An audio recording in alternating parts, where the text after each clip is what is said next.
మొన్న సరే మనం ఆ తర్వాత మనం మాట్లాడుకోలేదు కాబట్టి ఈ సందర్భం కూడా మాట్లాడతాం. ఎందుకనంటే ఎప్పుడైతే ప్రమాణ స్వీకారం చేశారో ఆ రోజున ప్రధానమంత్రి నరేంద్ర మోదీ వచ్చారు. ఒక పక్కన పవన్ కళ్యాణ్ని పిలిచారు, మరో పక్కన చిరంజీవిని పిలిచి ఇద్దరి మీద చేతులేసి ఆయన మాట్లాడడం, వాళ్ళని దగ్గరగా తీసుకోవటం, అది కొంచెం టీడీపీ వాళ్ళని ఆలోచింపచేసింది అని టీడీపీ వాళ్ళే చాలామంది మాట్లాడారు. ఆలోచింపచేసేదండి ఒకసారి ఇక్కడ ఎవరు కష్టాలు ఉన్నప్పుడు ఆదుకున్న వ్యక్తి. ఈరోజు లోకేష్ బాబు లోకేష్ చాలా డిగ్నిఫైడ్గా వ్యవహరిస్తున్నాడు.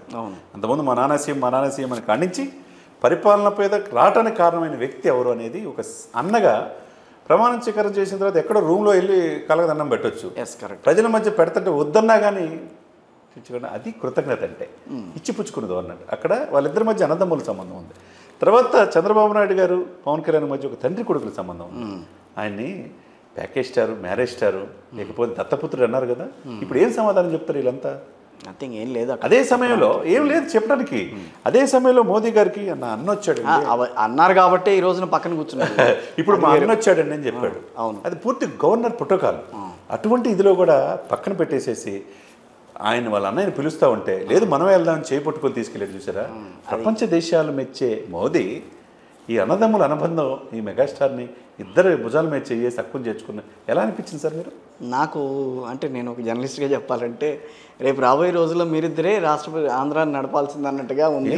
ఏదైనా జరగవచ్చు అన్న యాంగిల్లో వాళ్ళని తీసుకున్నట్టుగా ఏదైనా చూడండి. అక్కడ ఆ సన్నివేశంలో మీరు చూడండి, ఒకటి వెనకుంది ఎవరు, నెంబర్ 2 అమిత్ షా, నెంబర్ 3 నడ్డా, వాళ్ళంతా అటు చూస్తూనే ఉన్నారు. తర్వాత భారత రాష్ట్రపతికి ఉపరాష్ట్రపతి చేసిన వెంకయ్య నాయుడు గారు, భారత ప్రధానమంత్రి చేసిన ఎన్వి రమణ, తర్వాత ఆయన బీజేపీలో కీలకమైన వ్యక్తి సంతోష్ జీ, అవును, ఎంతమంది, సంతోష్ గారు, అందరూ అక్కడే ఉన్నారు, రజనీకాంత్ గారు, ఇంతమంది కూడా క్లాప్స్ కొడుతున్నారంటే ఆ వ్యక్తి కసి.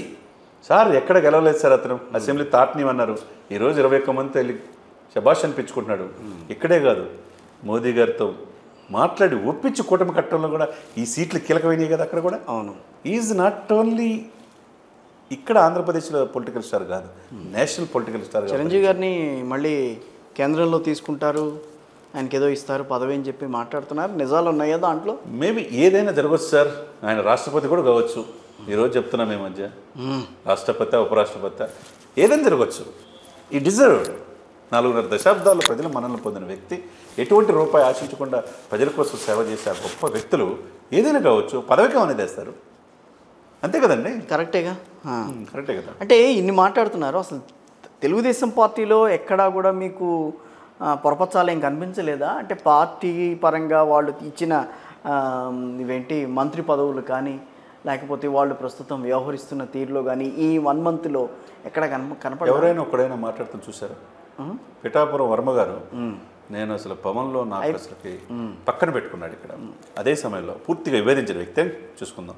చివరికి చాలా కీలకమైన మంత్రులు కూడా ఇస్తారన్నారు, ఎమ్మెల్సీ కూడా ఇవ్వలేదు. ఇస్తారు, ఈ రోజు కాకపోతే రేపు వస్తుంది. ఏమైంది, టైం ఉంది కదా సార్, 1 మంతే కదా. సరే, ఇప్పుడు మీరు ఏమంటారు? ఈ 1 మంత్లో ఇప్పుడు వంశీకృష్ణ యాదవ్, శ్రీరామచంద్రయ్య పోస్టులు మళ్ళా శ్రీరామచంద్రయ్యకి హరిప్రసాద్ గారికి వచ్చింది. ఒక జర్నలిస్ట్గా చెప్పండి, ఒక ఎవరైనా ఏ నాయకుడైనా తనతో పాటు తన సెక్రటరీగా ఏదో పొలిటికల్ సెక్రటరీగా ఉండాలని కోరుకుంటాడు, ఎంతో శాలరీ ఇస్తారు, అలా ఉంటుంది. కానీ ఒక ఎమ్మెల్సీ ఇవ్వాలన్న ఆలోచన వస్తుందా? తొందరగా రాదు. అది పవన్ కళ్యాణ్ దగ్గర ఉంది.